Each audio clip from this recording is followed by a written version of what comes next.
Emma sat alone in her chamber as the green dawn light filtered through the crystal walls of her tower. The ancient stone around her had stood for 5,000 years, passed down through generations of elf warriors and dragon masters. But this morning the tower felt different. It felt smaller somehow, as if the presence of humanity across the mountains had diminished its significance. She thought back to the previous day, when Commander Sarah had walked beside her on the cliff overlooking the human colony. The small human woman had pointed to various structures and explained their purposes. That building produced food for thousands. That one processed water from deep underground. That tower communicated with their homeworld, a planet called Earth that existed so far away it took months even with their fastest ships to traverse the distance. Zephyr scratched at the stone floor of the chamber, his claws making a sound like thunder. The great silver dragon was restless. He could sense Emma's confusion and concern. Dragons were more intuitive than elves sometimes, understanding the world through feeling rather than intellect. Zephyr knew that something fundamental had shifted in his master's mind. Emma stood and walked to the balcony. Below, in the valleys of her domain, elf settlements glowed with soft bioluminescent light. The trees seemed taller here, nurtured by elf magic for centuries. The waterfalls sang songs that had remained unchanged for millennia. This was the world Emma had known her entire life. Peaceful, beautiful, unchanging. But now she could not stop thinking about the human ships. There were 5 ships in the colony, each one capable of holding thousands of people. Commander Sarah had mentioned that more would arrive within the next rotation of seasons. The humans had not come to conquer, Sarah had promised. They had come to build, to explore, to find a new home after their own planets had become overcrowded. Emma had listened politely but with deep skepticism. In her experience, when a stronger force arrived in a weaker land, war always followed. Yet the humans had made no aggressive moves. They had not demanded resources. They had not tried to expand beyond their designated colony zone. They had simply continued their work with focused determination. This restraint confused Emma more than any attack would have. The Elf Council was meeting today. Emma knew she would have to inform them about the humans. She could not keep this secret any longer. Other elves had begun reporting strange sightings in the sky. Merchants traveling to distant regions had spotted the human colony from afar. The news would spread through the elf kingdoms within days whether she spoke or not. Emma dressed in her formal armor, the ancient crystal plates that identified her as a master dragon tamer and one of the most respected warriors in the kingdom. Each piece had been crafted by master artisans centuries ago. The craftsmanship was exquisite, more beautiful than anything the humans had created. Yet Emma found herself wondering if beauty and functionality were truly the same thing. The humans wore simple gray clothing that seemed designed only for practicality. Perhaps there was wisdom in that simplicity. She called Zephyr to her, and the dragon curled his massive body low, allowing Emma to climb onto his back. Ember and Storm emerged from their cave dwelling, sensing that important business called. The 3 dragons launched themselves into the air, their wings catching the thermal currents that rose from the valleys below. The council chamber was carved into the heart of the tallest mountain, a structure that predated even Emma's long life. Hundreds of elves gathered here for matters of state and importance. The council members sat in positions of honor, their faces showing the ageless beauty that characterized her kind. Elves did not age visibly after reaching adulthood. Emma could have been 20 or 2,000 years old. The faces around the council table could have belonged to ancient ancestors or young warriors. Queen Lydia sat at the center. She was the oldest among them, her memory stretching back to times when humanity still thrived on distant worlds. Her silver eyes held centuries of accumulated knowledge and caution. Emma approaches, one of the council members announced as the Dragon Master entered the chamber. She comes to speak of urgent matters. Emma bowed respectfully. Even those of high status showed deference to the ancient traditions of her people. Your Majesty, honored council members, I bring news that will reshape our understanding of the world. She told them everything. She described the human ships, their technology, their stated intentions. She spoke of Commander Sarah and the colony's rapid expansion. She explained the capabilities of their weapons and their communication systems. Some council members listened with growing alarm.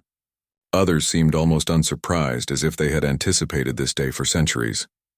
Queen Lydia listened without interruption, her ancient eyes never leaving Emma's face. When the Dragon Master finished speaking, a long silence filled the chamber. "And what is your assessment, Emma?" the Queen asked finally. "Do these humans pose a threat to our way of life?" Emma had spent the entire flight to the council chamber considering how to answer this question. "They could become a threat, Your Majesty. They are numerous, organized, and possess technology far beyond anything we have created. But they could also become allies." "Allies," another council member scoffed.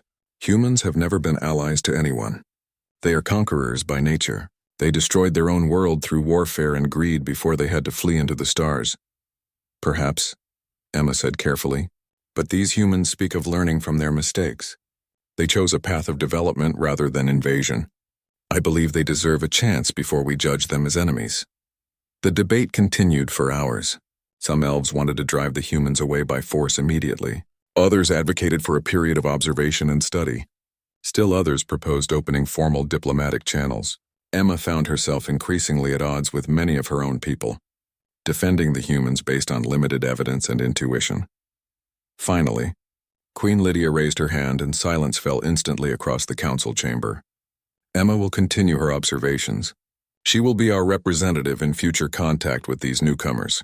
We will gather more information before deciding on a course of action." It was exactly what Emma had hoped for, yet it also placed her in a dangerous position. If the humans proved hostile, she would be blamed for not acting sooner. If her people decided to war against them and Emma had grown too sympathetic, she might be seen as a traitor to her own kind. That evening, Emma stood once more on the cliff overlooking the human colony. Torches burned throughout the settlement, casting dancing shadows across the landscape. She could see humans moving between structures, working even in the darkness. They seemed tireless, driven by an urgency that the elves had never understood. Her people worked to maintain what they had built. The humans worked to build more, to expand, to grow. Commander Sarah found her there, as Emma somehow knew she would. "I saw your dragons from the observatory," Sarah said, approaching carefully to avoid startling Zephyr. "You came to watch us." "I came to inform my people of your presence," Emma said. "They know now that you are here. They know what you are capable of." Sarah nodded slowly. "And what did they decide?" "Will your queen order us away?" "Not yet," Emma said. "But I suspect many of my people fear you deeply."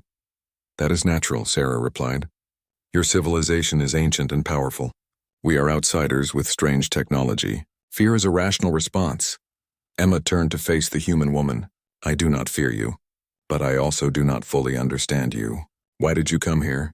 There must be hundreds of suitable worlds in the galaxy. Why choose one that already has an advanced civilization?" Sarah looked out toward the stars visible above them. "We came because our legends spoke of a beautiful world with advanced beings who had found harmony with nature. We wanted to see if such a place truly existed. We wanted to learn if it was possible to build a civilization that does not destroy everything in its path."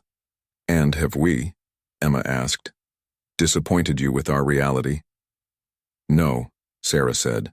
"You have impressed me, but I wonder if you are ready for what comes next." "What comes next?" Emma asked with growing dread. "More humans," Sarah said simply. "My report to Earth will be positive. I will tell them that this world can sustain thousands, perhaps millions of settlers.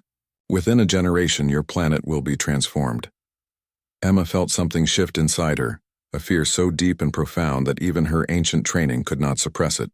The humans had not come as conquerors, yet their very existence and expansion would conquer everything Emma's people had built. "Can this be stopped?" she asked quietly. Sarah turned to her with an expression of genuine sadness. "That is no longer in my hands or yours, Emma. The decision has already been made. All we can do now is decide how our two peoples will learn to live together in this new reality." Emma looked down at her dragons, at the world spreading beneath her, at the ancient civilization of her people glowing with soft light in the darkness. Everything was about to change. The age of the elves was ending. The age of humanity was beginning. And she, Emma the Dragon Master, would have to find a way to navigate the collision between these two worlds without destroying either one. The human's name was Jake Cross. That much he told Maya as she helped drag him back toward the opening in the ship's hull. He was surprisingly heavy for someone so small, and his injuries were severe enough that he screamed with each movement, but he did not ask her to stop. He did not beg for mercy. He simply gritted his teeth and pushed through the pain, understanding instinctively that staying in the ship meant death. The Krell forces had regrouped outside. They now maintained a cautious distance from the two dragons, but they were clearly preparing for some kind of assault. Their soldiers were taking positions behind the heavy weapons platforms. Their mechanical walkers were moving into flanking positions. The commander had issued threats across all channels, promising dire consequences if Maya did not step aside. But Maya did not listen to threats. She had survived 300 years by making her own decisions and accepting the consequences. She hoisted Jake onto her back, securing him with straps that had been designed for carrying wounded soldiers. The human was only barely conscious now, his eyes rolling back in his head as the pain and blood loss finally overwhelmed his body's ability to maintain consciousness. Maya glanced back at the damaged ship one final time, checking to make sure she had not left anything important behind. There were data drives and research materials scattered throughout the interior, but Jake's body was more important than any of it. At least that was what she told herself as she ran toward Kale. The dragon was waiting with wings spread, ready for immediate takeoff. Maya jumped onto Kale's back, securing herself in the center, keeping Jake's still form balanced between her and the dragon's neck. Vex spread his massive wings as well, positioning himself between them and the Krell forces. When the dragons launched themselves into the sky, they did so with a speed that created a shockwave that knocked over several soldiers and damaged the delicate sensor arrays on the closest mechanical walker. The Krell did not pursue. Commander Verak sent a final message across the communication channel, his voice cold with barely suppressed fury. He said that Maya had violated the treaty by interfering in what he defined as Krell territory. He said that there would be consequences. He said that the human she had rescued was of particular importance to their interests, and that they would be back for him. Then the channel went silent, leaving only the sound of the dragon's wings cutting through the thin atmosphere. The fortress was equipped with some of the finest medical facilities in the known galaxy. Maya had acquired them over centuries of preparation, always knowing that someday she might need them. The healers, a combination of automated systems and biological experts, went to work immediately. They treated Jake's injuries with techniques that had not been used in centuries. They fused bones. They regenerated tissue. They used medicines derived from plants that only grew in Maya's secret gardens to prevent infection and promote healing. For 3 days, the human lay in the recovery chamber, floating in a suspension fluid that kept his body in a state of perfect stasis. Maya visited him frequently, watching through the transparent walls of his chamber, trying to understand what had driven her to intervene. She had been content in her isolation. She had accepted her role as an observer of the galaxy's conflicts rather than a participant. But something about this human had shifted something in her, something that had been dormant for a very long time. On the 4th day, Jake regained consciousness. His eyes opened slowly, focusing first on the curved walls of the chamber, then on the strange blue liquid that surrounded him. He began to panic, thrashing against the chamber's walls, trying to break out. But before his movements could cause damage to his still healing body, the chamber's emergency draining system activated. The fluid drained away, leaving him gasping for air, coughing up strange liquid that burned his lungs. Maya was there when he stepped out. She helped him to a chair, letting him sit while his body adjusted to the sensation of supporting its own weight again. He looked around the medical room with wide eyes, taking in the advanced technology, the strange symbols on the walls that were written in languages he did not recognize, the subtle sounds of medical equipment monitoring his vital signs. "You are in my fortress," Maya said simply. "You crashed in the desert. The Krell were attempting to retrieve you." I intervened. Jake looked at her, really looked at her for the first time without the fog of pain and injuries clouding his perception. He saw her emerald skin and her silver eyes. He saw the ancient armor that she wore, decorated with scales and fragments of metal that might have been from 100 different ships. He saw the way she stood with the confidence of someone who had never known defeat. "The Krell are going to be very angry," Jake said. His voice was hoarse from disuse, but it was strong. "I am aware," Maya replied. "I have faced their anger before." "You do not understand," Jake said, struggling to his feet. Maya did not help him, but she watched carefully to make sure he did not fall. "What I have is valuable to them. What I know is worth more than 1,000 worlds. They will not stop at diplomatic channels or negotiation. They will come at you with everything they have. They will destroy your fortress. They will kill everyone here. Then we will have to make sure that does not happen, Maya said. But first you need to tell me what you are. You are not a merchant. You are not a soldier. You are something else. Something important enough to make the Krell break their agreements. Jake moved toward the window, looking out at the fortress courtyard far below.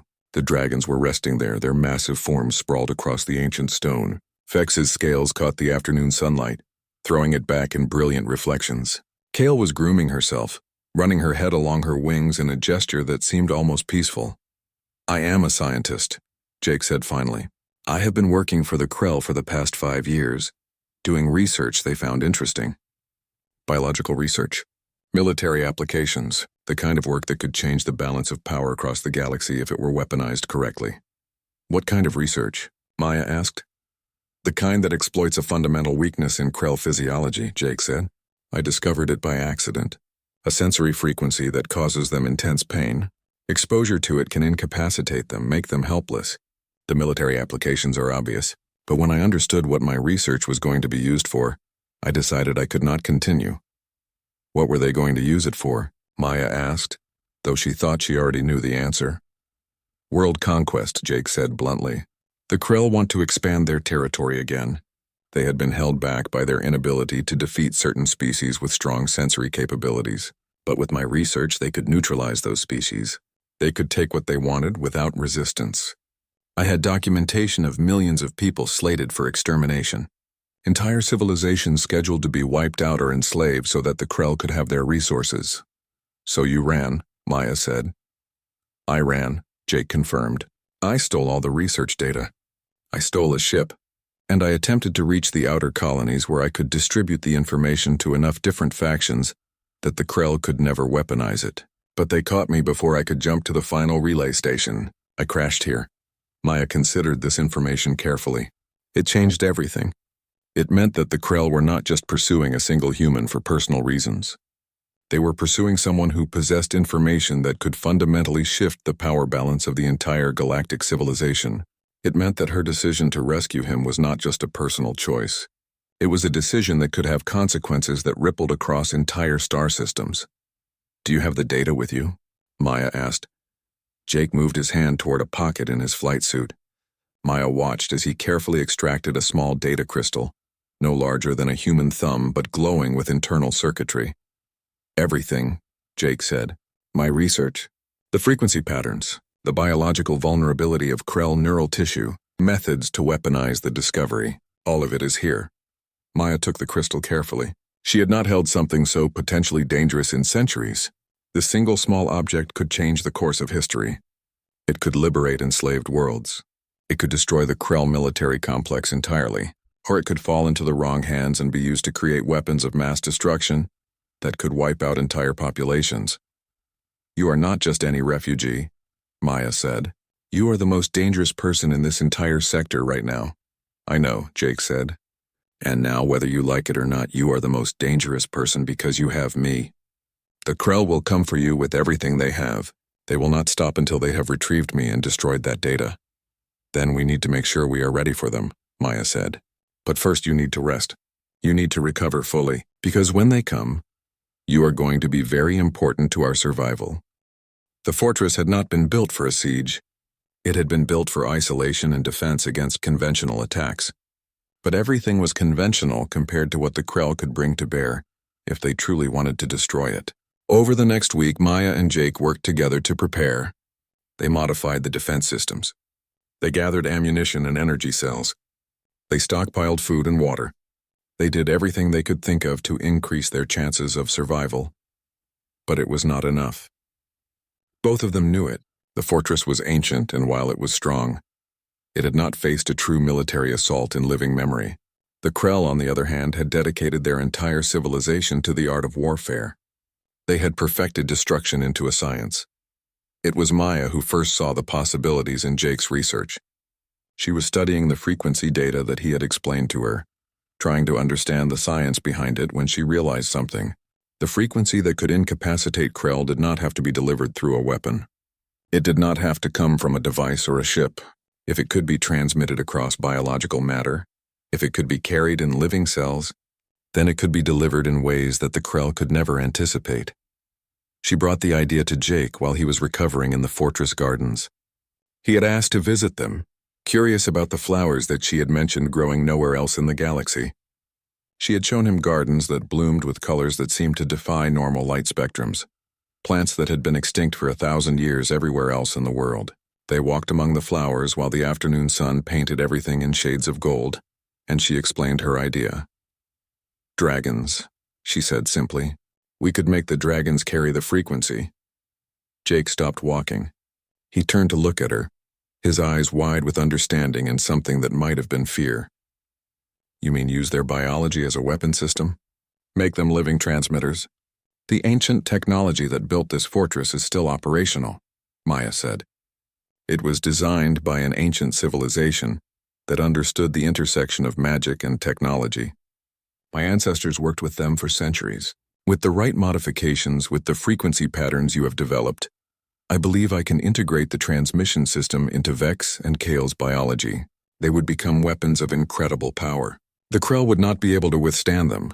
It would hurt them, Jake said. The process of integration? And it would hurt them every time they used it. You would be causing them pain, imposing this burden on them. I know, Maya said, but they are willing to accept that. I have already explained the situation to them. They understand that the Krell mean to destroy everything in this territory, including them. They are not interested in dying passively. They want to fight, and this gives them the chance to do it on their terms. The modifications took 5 days. Jake worked in the fortress laboratories with a team of ancient automatons that still functioned, despite their incredible age. The machines had been created to serve the civilization that had built the fortress, and though their original creators were long gone, their programming was flexible enough to adapt to new tasks. Together, Jake and the machines began the work of integrating the frequency transmission system into the dragon's biology. The dragons submitted themselves to the process with a grace that seemed almost heroic. They lay still in the medical chambers while ancient equipment worked on modifying their cells, introducing the frequency pattern into the very foundation of their physiology. It was painful, Jake could see that. It was visible in the way their bodies tensed, in the way their eyes closed, in the small sounds of distress that escaped them, but they endured it without complaint. When it was complete, Vex and Kale emerged from the medical chambers changed but stronger. The scales on their wings had taken on a subtle shimmer, a quality that seemed to vibrate at a frequency just at the edge of perception. When they moved, there was a sound like distant music following them, and when they roared, the sound contained layers of harmonic frequencies that made Jake's bones ache just hearing them. It is done, Maya said, standing beside him as they watched the dragons stretch their wings in the fortress courtyard. They are ready. So are we, Jake said, though his voice carried doubt. The Krell fleet arrived 3 days later. The warning came from the sensor network that Maya maintained in orbit. A large concentration of Krell vessels was approaching the planet at maximum speed. They were not attempting to conceal their approach. They were not trying to negotiate or bluff. They were simply coming with overwhelming force, clearly intending to destroy everything in their path until they found Jake and the data he possessed. Maya and Jake stood on the highest tower of the fortress, watching the ships descend through the atmosphere. This time there were more of them.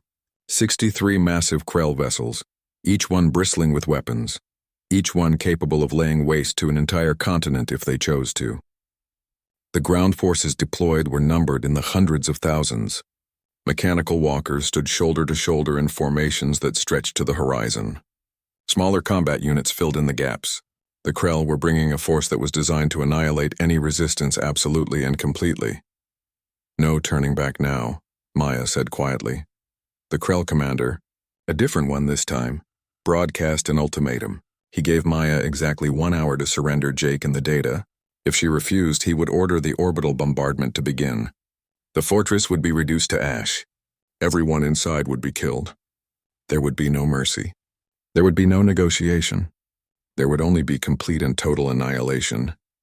Maya closed the channel without responding. She turned to face Jake. "Are you ready?" she asked. "No," Jake said honestly, "but I do not think anything could have prepared me for this anyway." They descended from the tower and made their way to the courtyard where Vex and Kale waited. The dragons were magnificent and terrible to behold. Their scales seemed to pulse with internal light. The air around them shimmered with invisible frequencies. They were weapons now as much as they were creatures. Beautiful and deadly in equal measure. Maya mounted Kale and extended her hand to help Jake up behind her. The human gripped her arm and pulled himself onto the dragon's back, securing himself with the straps that had been installed for exactly this purpose. Vex made a low sound, something between a rumble and a roar, and the ground trembled beneath their feet. "Rise," Maya commanded, and the dragons launched themselves into the sky. They climbed higher and higher, leaving the fortress behind, ascending toward the clouds and beyond into the thin upper atmosphere where the Krell ships hung like predators waiting to strike. The dragons flew in a perfect formation, their wings beating in synchronized rhythm, creating a sound like distant thunder. The frequency they were generating began to increase in intensity as they approached the Krell fleet. The Krell would have no idea what was about to happen. They had never encountered living weapons before. They had never fought creatures that could carry weapons within their very biology. They had assumed their superior firepower and numbers would be enough. They had assumed they were facing conventional resistance. But conventional was the last thing that Vex and Kale were as they dove toward the waiting fleet, with Maya and Jake riding on their backs, carrying with them the power to change the course of an entire war. The moment the dragons released the frequency, everything changed.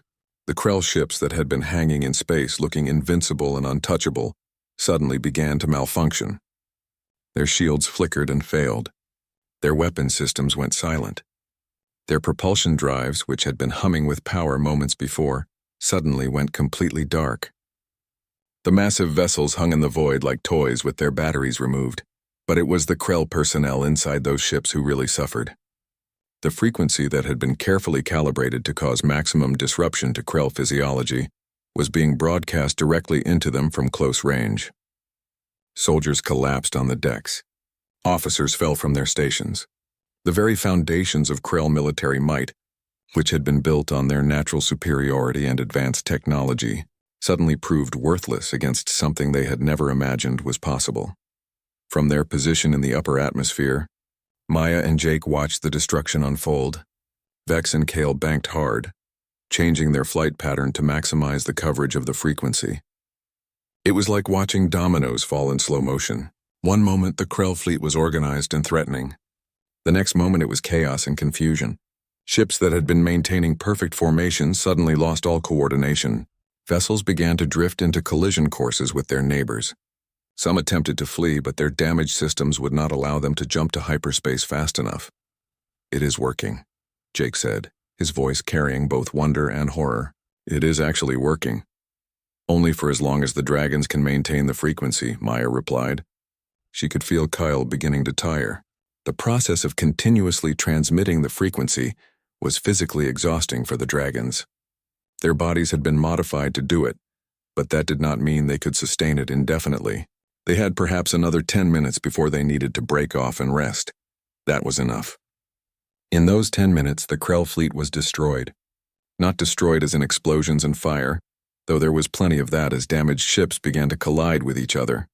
The fleet was destroyed tactically, strategically, completely. The Krell had never experienced a weapon that they could not counter, a threat they could not overcome. This was entirely new to them, and they were not equipped to deal with it. The ground forces were even less equipped to deal with the threat. When Vex and Kale descended toward the desert floor, flying low over the assembled Krell soldiers and mechanical walkers, the effect was immediate and devastating. The frequency that the dragons were broadcasting now carried a visible component, a shimmering in the air that seemed to cause physical pain to anything it touched. Krell soldiers fell to their knees, their exoskeletons cracking from the pressure of internal systems overloading. The mechanical walkers, which had seemed so invincible just moments before, simply stopped moving, their sophisticated computer systems fried by the overwhelming sensory input. Vex released a roar that shattered the windows of the fortress in the distance. The sound alone was enough to send Krell soldiers fleeing in panic. They scattered like insects, running in every direction, trying to escape from something that they could not see but could definitely feel. Their organized formations broke apart. Their command structure collapsed. For the first time, the mighty Krell military found itself facing total defeat. But the victory came with a cost. As the dragons descended to finish off the grounded Krell forces, they began to slow. Their wing beats became less coordinated. The frequency they were transmitting began to flicker. Kale released a sound of pain, and Maya felt the dragon's body convulse beneath her. "They are burning out," Jake said, his scientist's mind immediately grasping the problem. "The frequency transmission system is overheating. They cannot sustain it much longer without suffering permanent damage." Maya made a decision instantly. She guided Kyle in a wide circle, bringing the dragon back toward the fortress. She needed to get her companions back to the medical chambers. She needed to get them somewhere safe where they could recover from the strain of what they had just done. But as they flew back toward the compound, Maya realized that they had already won. The Krell fleet was in ruins. The ground forces were either captured or fled. The military power that had threatened the region was no more. She brought Kale in for a landing in the fortress courtyard, moving as gently as she could despite the dragon's obvious distress. Vex landed beside them moments later, and both dragons immediately fell silent, their frequency transmission ceasing as their systems reached critical overload. The ancient automatons that had been standing by rushed forward, prepared for exactly this scenario. They were already placing medical sensors on the dragons even as Maya and Jake dismounted. "Get them to the medical chambers," Maya commanded. "Do everything you can. Use every resource we have. These dragons are now the most important creatures in this entire fortress. Treat them as such." Over the next 2 days, the fortress turned into a bastion of medical recovery and preparation. The automatons worked tirelessly to repair the damage that the frequency transmission had caused to the dragon systems. Vex recovered faster, his massive body able to withstand the strain more effectively. Kale took longer, her smaller frame having been pushed to its absolute limit. But slowly, steadily, both dragons began to heal. Jake spent those 2 days analyzing the Krell ships that remained in orbit and on the ground. Most were now dark and powerless, but several had managed to escape before the frequency overwhelmed them. Those ships would carry reports back to Krell Command. They would tell the story of a fleet destroyed by a weapon that did not conform to any known military doctrine. They would report a total military defeat in a conflict that had lasted less than 30 minutes. "The Krell will not accept this," Jake told Maya as she stood watching Kale rest in the medical chamber. "This is not how they are conditioned to think.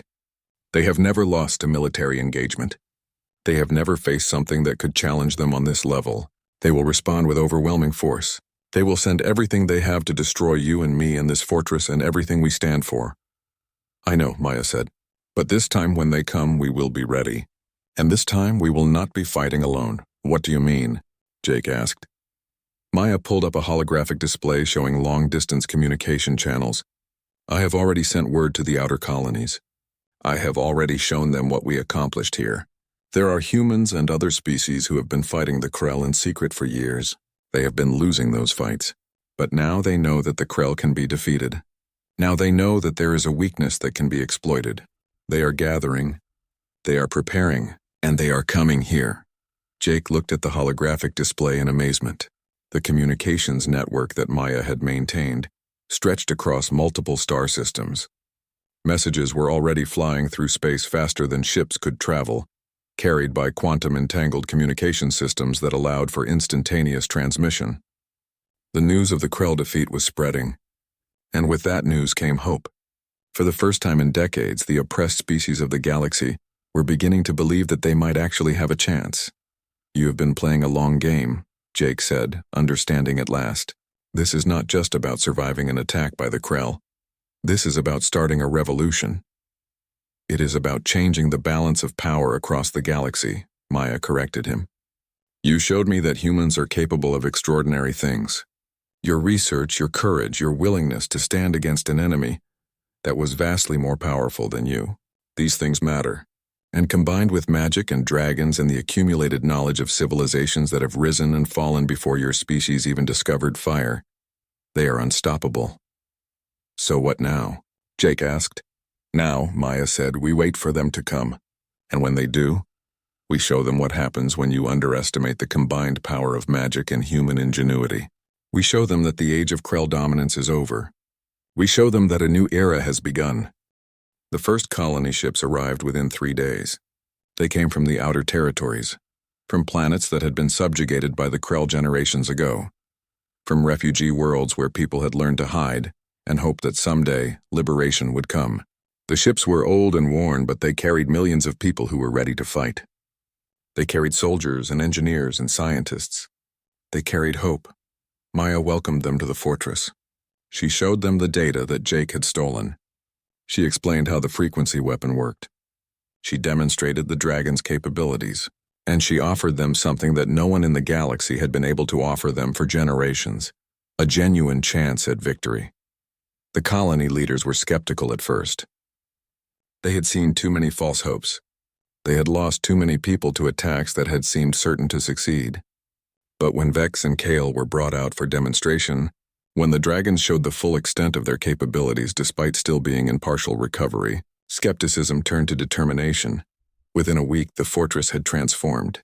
What had been a solitary stronghold was now the center of a growing military alliance. Research teams had set up operations in the lower levels, working to reproduce the frequency weapon on a larger scale. Engineers from a dozen different species were collaborating to design ships that could carry the technology into battle.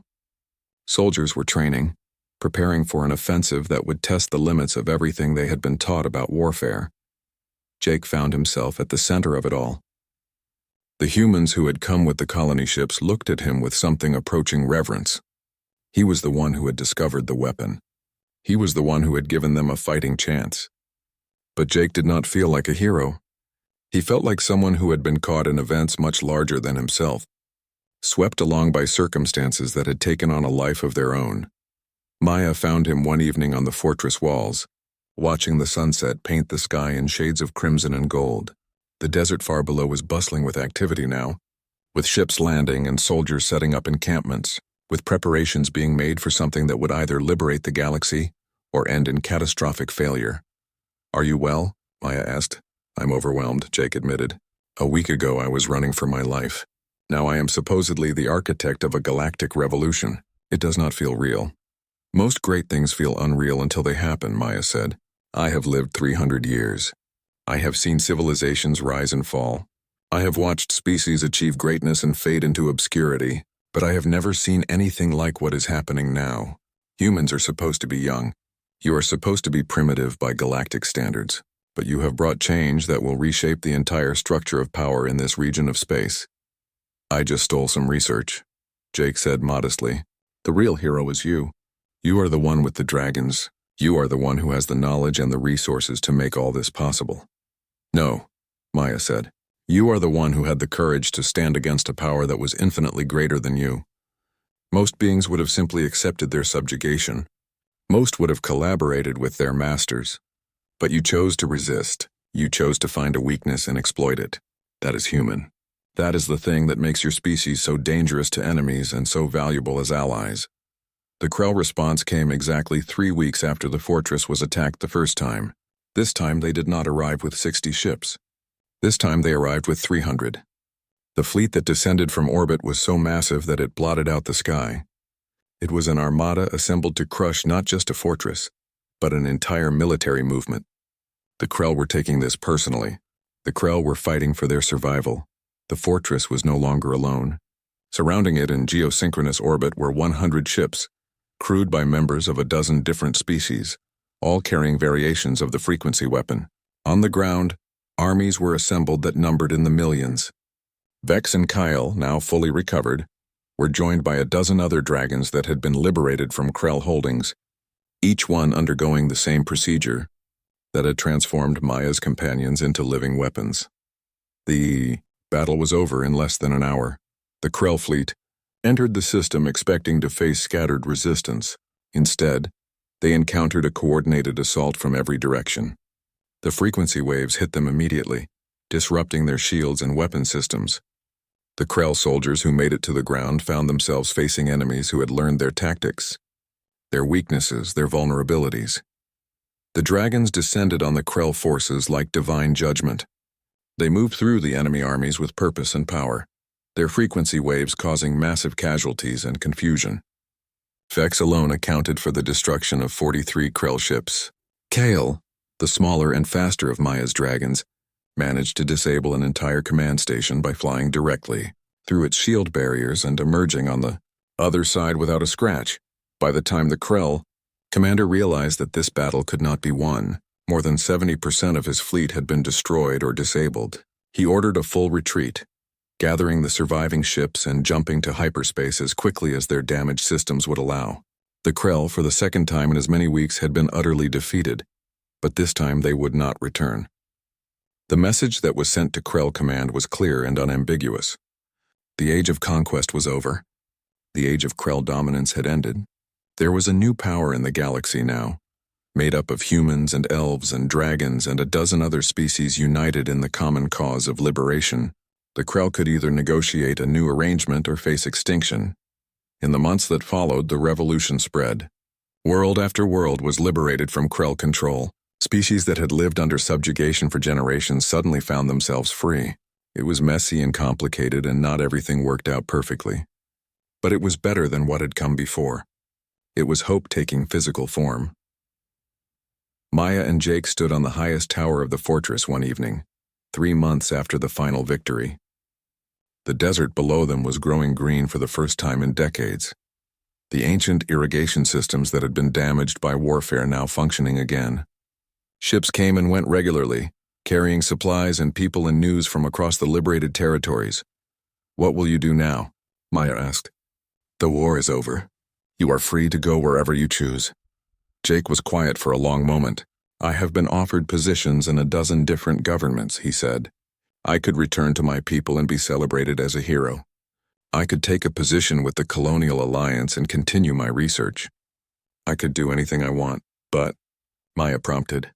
"But I think I would like to stay here," Jake said. "If you will have me. I think there is much to be learned from studying the integration of ancient magic and modern technology. I think the dragons are fascinating specimens, and I think the fortress gardens are the most beautiful place I have ever seen."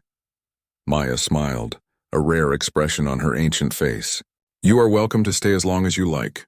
In fact, I was hoping you would. These 300 years have been long. It has been good to have someone who sees the world through fresh eyes.